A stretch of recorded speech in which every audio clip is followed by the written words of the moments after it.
El asesino se agitaba nervioso, dormido sobre el camastro. La pesadilla se repetía. Lo colgaban de un árbol.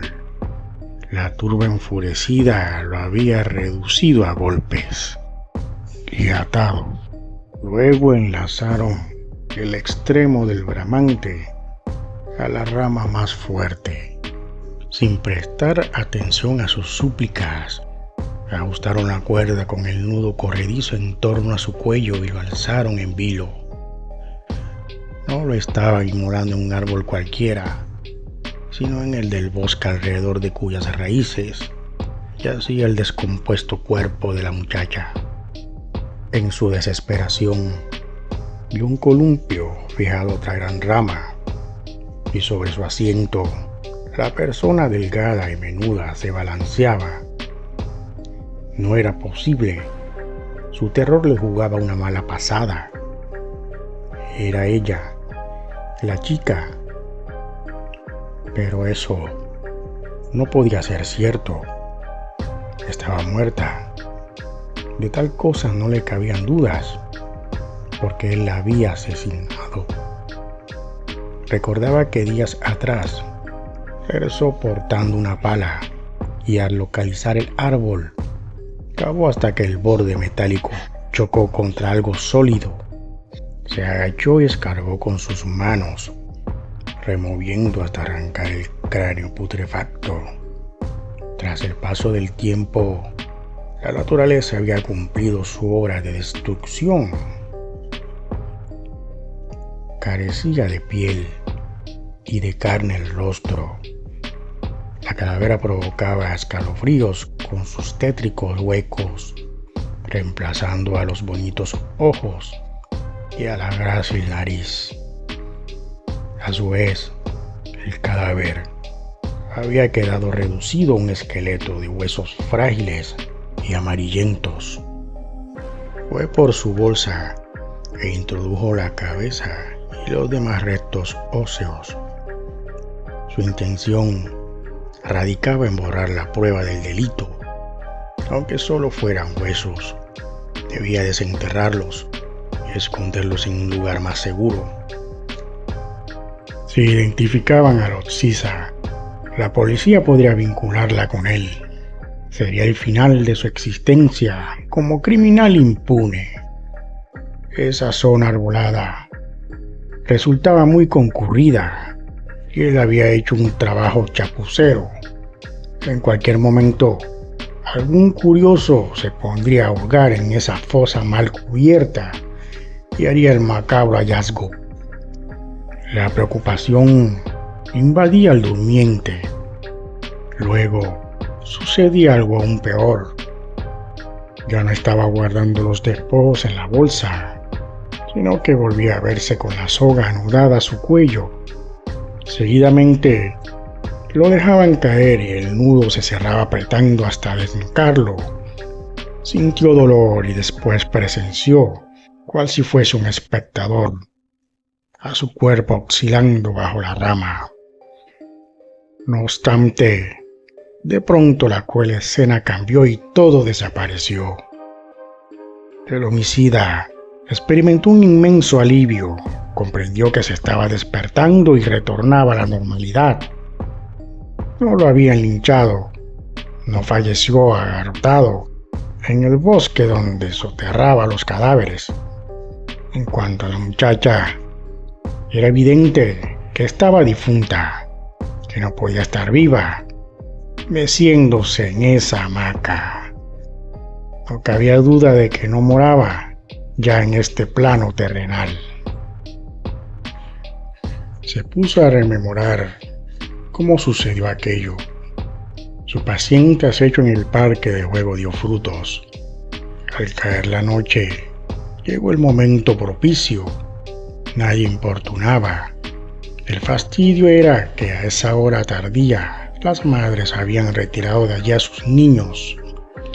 Sin embargo, en su anterior incursión exitosa, una progenitora se descuidó y el niñito rubio, que se amacaba ajeno al peligro, quedó a su alcance.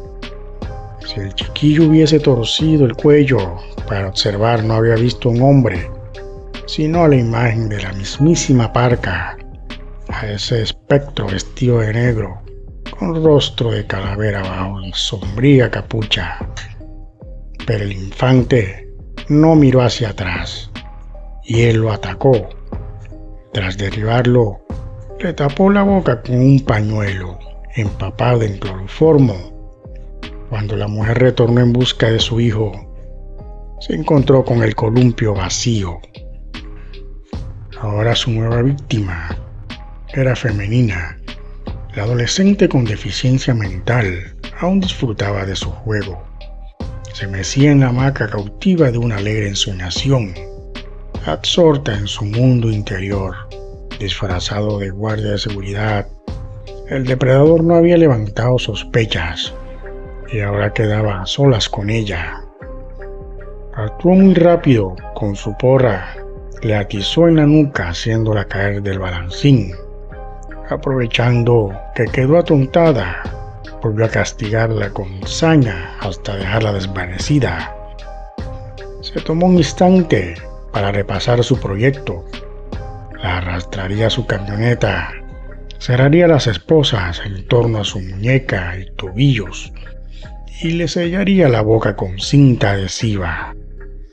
Pondría en marcha su vehículo y la transportaría hasta su cabaña. Una vez que la tuviese a su merced, comenzaría la diversión, se dijo, esbozando una sonrisa cínica. La secuestrada era una adolescente, no un niño o una niña, a diferencia de sus anteriores crímenes. Al pedófilo poco le importaba el sexo de su presa humana, ni tampoco que fuera subnormal. En cualquier caso, ella no viviría para denunciarlo. Cuando se hartara de violarla y vejarla, la llevaría hasta el fondo de la guarida, en ese patio trasero, a resguardo de miradas indiscretas. Se erigía un árbol de fornidas ramas, y en una de ellas sujetaría la soga para armar la horca. El otro extremo la anudaría al cuello de la reclusa previamente amarrada de pies y manos, y desmayada por el narcótico que la había forzado a ingerir, la cargaría por la escalera apoyada al árbol hasta subirla lejos del suelo. Después la soltaría y la ley de gravedad haría el resto. La agredida se despertaría de súbito y sufriría el espanto de no poder zafar de sus ataduras. El malvado siguió rememorando su plan. Luego, el cuerpo colgado se balancearía recorrido por espasmos. Los gritos se oirían ahogados bajo la mordaza y la delicada cara de la chica se iría congestionando cada vez más hasta tomar un tinte azul. Mientras trasladaba a la prisionera hacia su cabaña, el sádico se regodeaba anticipando detalles de su obra. Creía que lo mejor de todo consistía en el acto de la ejecución. Se deleitaba al contemplar cómo padecían.